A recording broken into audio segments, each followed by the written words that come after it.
determinadas pessoas. Então, se a polícia de Paysandu já estiver de olho nessa região, suspeitando dessa prática, a denúncia vem a corroborar e trazer mais sustentabilidade à ação policial para que algo seja feito, não é nada?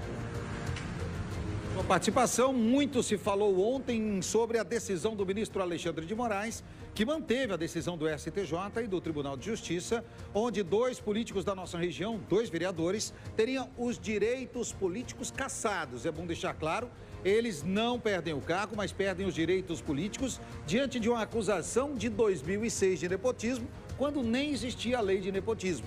Você tem os detalhes pra gente, né?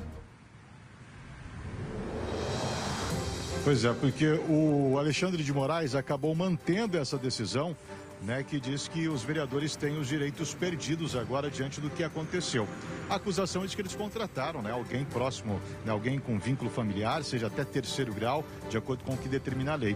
Né, isso estava encaixando, né, dentro de uma súmula do ano de 2008, né, um bom tempo atrás. Esse processo correu, passou por Maringá, de Maringá, né, para a 2ª instância em Curitiba e chegou ao Alexandre de Moraes, que manteve essa decisão da perda dos direitos dos 2 políticos, dos 2 vereadores aqui da cidade de Maringá. No entanto, a defesa já está contestando, dizendo justamente isso que você trouxe no início, de que as supostas contratações desses parentes dos vereadores aconteceram em 2006, quando ainda não existia essa súmula que traz ao Poder Judiciário a obrigatoriedade de cumpri-la, né, sendo então encarado como nepotismo. É claro que eles estão ainda, conforme, né, a justiça dê a eles essa possibilidade, recorrendo, se é que tem essa possibilidade, porque a decisão já é em 3ª instância, né? Então, sendo confirmada, conforme já foi noticiada, sim, esses 2 políticos maringaenses perdem o direito. Isso significa que eles não vão poder se candidatar mais a cargo público, viu, Nada? Não, e tem um detalhe que você falou muito bem, essa súmula vinculante número 13, para quem não conhece, é uma súmula que foi feita após um acórdão do Superior Tribunal Federal no ano de 2008. Tem um detalhe, existe o dono de uma empresa de transporte que é senador. Esse senador, que é dono dessa empresa muito conhecida e que tem veículos que circulam na nossa região, é lá do norte do país. Ele é senador da República, mas teve os direitos políticos cassados pelo STF. Mas, Nader, como que um político tem os direitos políticos cassados? Jota, você está aqui do meu lado e eu explicando para as pessoas, mas continua sendo senador. É que enquanto a casa não vota, ele não perde os direitos políticos. É a mesma coisa aqui em Maringá, mas com um agravante. E aí não estou defendendo políticos, muito pelo contrário, o meu papel aqui é informar. Quando é correto, a gente sempre dá a razão para a pessoa que está correta. E no caso dos 2 vereadores, Jota, a Câmara de Vereadores de Maringá, quando em 2008 houve essa questão do nepotismo, dessa súmula vinculante número 13, fez com que os 2 vereadores, além dos recursos da devolução, tirassem essas pessoas. Em 2006 não existia lei de nepotismo, então eles não cometeram irregularidades após 2008 dessa súmula vinculante. De lá para cá, 17 anos, desde 2009 no STF essa discussão, eu não acho correto, e aí é uma opinião, Nader, que sejam cassados ou que venha a ser votado na Câmara de Vereadores, porque a lei não existia em 2006 e em 2008, quando foi criada a súmula, eles já não tinham mais essas pessoas trabalhando.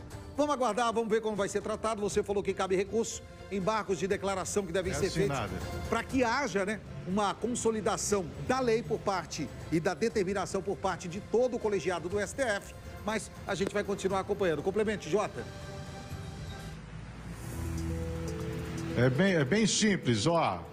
Hoje é crime segurar esse microfone, um exemplo, mas ontem não era. Exatamente. Ontem o Jota estava segurando, mas como que eu cometo alguma irregularidade quando não existia nenhuma determinação, nenhuma orientação judicial? E é nisso que a defesa está se apegando e acreditando que possa reverter essa decisão. Inclusive tem até a fala, né, uma entrevista com um dos advogados desses vereadores, a gente vai acompanhar agora. Em 2021 o processo já arrumava para o seu final e aí o que acontece? Restaram 3 penalidades. A perda da função pública por 3 anos, também a proibição de contratação com o poder público por mais 3 anos e a multa de 10 salários de vereador para cada vereador, né, e ex-vereador. E aí o que acontece? São penalidades que são consideradas muito graves para o que aconteceu. O nepotismo ele é qualificado dentro da lei de improbidade como uma conduta levíssima. E essas penalidades foram muito pesadas. A lei anterior permitia que isso acontecesse. Então, o que restou para nós lá em dezembro de 2021 foi discutir a proporção dessas penas. Pedir para que elas fossem diminuídas, né? Porque na maioria das vezes o nepotismo ele resulta em penalidade de multa, né? Ou às vezes devolução de salário, mas nem devolução de salário esse caso teve, porque o Tribunal de Justiça do Paraná reconheceu que as pessoas trabalharam e tiraram essa penalidade. Então, na verdade, a gente trabalhou para reduzir a pena. Acontece que nós fomos surpreendidos por uma mudança legislativa, né? E essa mudança legislativa foi a nova lei de improbidade. E essa nova lei de improbidade deixou bem claro: nepotismo só é sujeito a penalidade de multa. Perda de mandato são questões muito sensíveis, né? E é importante que se diga que mandato é sufrágio popular, é desejo popular. Você não pode caçar assim de maneira numa canetada, a gente sempre fala, né? E nós temos também, além de tudo, um precedente do senador Assir Gurkacs, em que o Supremo Tribunal Federal também disse que quem define a perda do mandato em última instância é o plenário do órgão legislativo. Então, vamos imaginar o seguinte: se a gente não acredita nisso, a gente está pedindo humildemente para que os tribunais superiores reconheçam essa necessidade de readequação da pena, porque é injusto alguém ser punido por uma lei revogada, e mesmo mantendo a lei revogada, ela não existe mais. Então, são duas injustiças, e vamos imaginar o seguinte: vamos imaginar que o Poder Judiciário de primeiro grau não se sensibilize. Nós temos ainda um precedente do Supremo Tribunal Federal que fala que o mandato em última instância, a decisão sempre da própria Casa Legislativa. Então, nós temos ainda muitas situações para serem discutidas.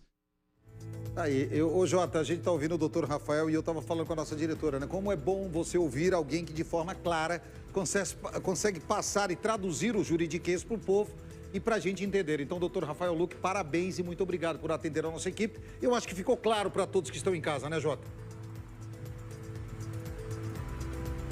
Ficou bem claro, né? Então agora vamos ver quais serão os próximos capítulos dessa história. Tá certo. J. Júnior, obrigado pelas informações. Hoje eu já estava saindo aqui porque eu ia cumprimentar. Olá, Érica, boa tarde.